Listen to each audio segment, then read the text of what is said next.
নমস্কার বন্ধুরা, সুধা ভিলেজ ব্লগে আপনাদের সবাইকে স্বাগত। আবার একটা নতুন ব্লগ নিয়ে চলে এলাম। আপনারা আমার সঙ্গে থাকুন আর শুরু থেকে শেষ পর্যন্ত ব্লগটা দেখতে থাকুন। আমি আমার বাগানে এসেছি আর এই যে দেখুন মূলো হয়েছে কিছু, সেই মূলো তুলবো আর আপনাদেরকে আমি দেখাবো। আর এদিকে এই যে টমেটো গাছে সবে ফুল ধরেছে, কিছু কিছু টমেটো এসছে, এই যে দেখুন। আজকে সকালে আমরা জলখাবারে দারুণ একটা জিনিস খাবো, সেটাও আপনাদের সঙ্গে শেয়ার করব। এখন মূলোটা তুলে নেব বাগান থেকে।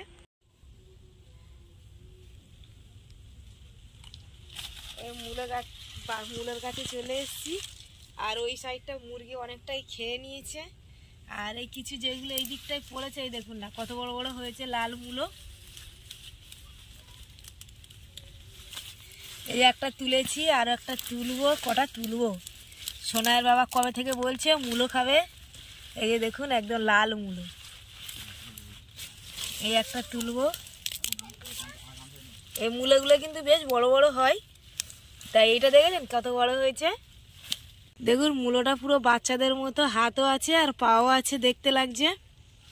আমার মূলোটা তোলা হয়ে গেছে, এবার ঘরে যাব, দেখি কি দিয়ে রান্না করি। সকালবেলা জল খাবারে এই যে খুদের পায়েস করেছিলাম একটু। আমি দুধ দিইনি আর চিনি দিয়েছি আর একটু ভেলি গুড় দিয়েছিলাম, তার জন্য কালারটা এরকম হয়েছে। আর শীতের সময় কিন্তু খুব ভালো লাগে খেতে, আর আমার সোনাইরা মিষ্টি খেতে পছন্দ করে বলে ওই জন্য একটু মিষ্টি দিয়ে আমি বানিয়েছি। আর সোনাই বসে গেছে খেতে আর আমিও খাবো। খুব গরম সোনা, ঠান্ডা হলে খাবে।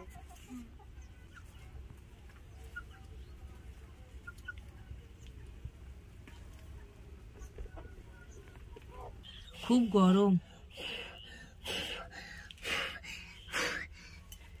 খেতে খুব ভালো লাগে এগুলো।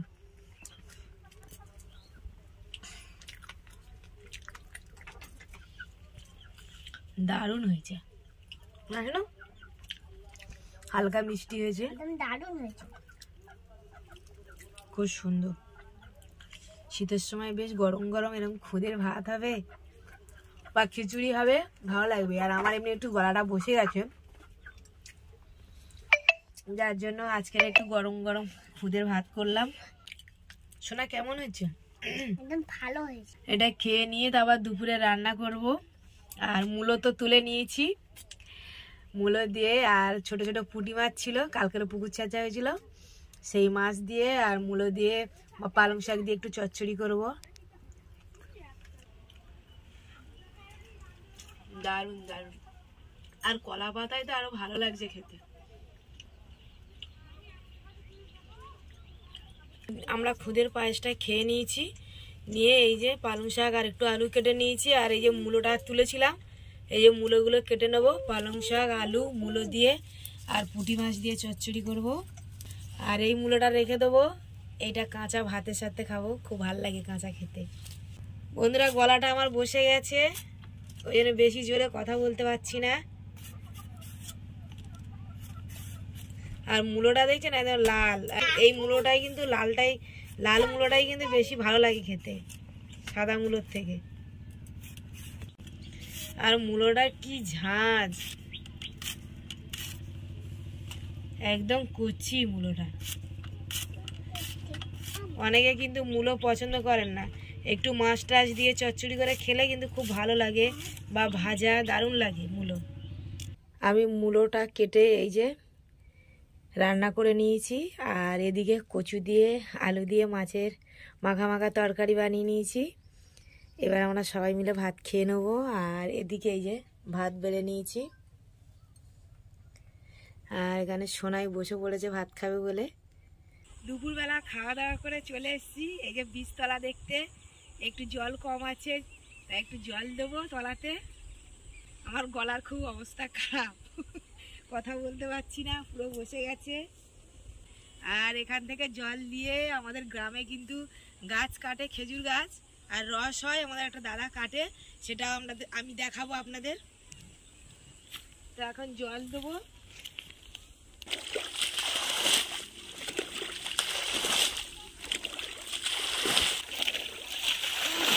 এইভাবেই জল দিতে হয় তলায়। দাম অনেকটা ছোট ছিল, এখন অনেকটা বেড়ে গেছে।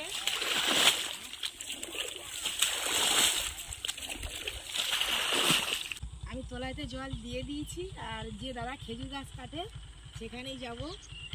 দেখুন আমার গ্রামে এই যে খেজুর গাছের রস পড়ছে, দেখছেন কোটোতে অনেকটাই কিন্তু পড়েছে, এই যে বিকালে পেতে দিয়েছে। আর এদিকেও কিছু গাছ কাটা আছে, ওগুলো পাতেনি, পরে পাতবে। আর এদিকে বাচ্চারা ওরা দুষ্টুমি করছে, ওরাও উঠে রস খাচ্ছে।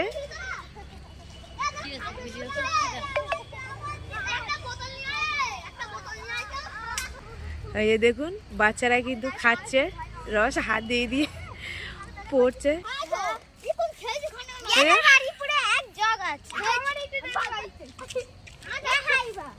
এই দেখুন ওরা খাচ্ছে।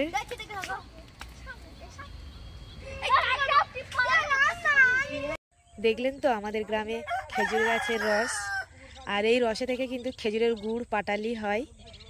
তো আমরা কিন্তু এই পৌষ সংক্রান্তিতে এই গুড় কিন্তু পিঠেতে খাই বা পিঠেও বানাই। আর এই ব্লগটা আর বেশি বড় করব না, আজকের ব্লগটি এখানেই শেষ করছি। যদি ব্লগটি ভালো লাগে সাবস্ক্রাইব, লাইক, কমেন্ট, শেয়ার করবেন, আর আমার পাশে থেকে আমাকে সাপোর্ট করবেন। আর যারা আমার ফেসবুক পেজে ভিডিওটা দেখছেন পেজটিকে ফলো করবেন।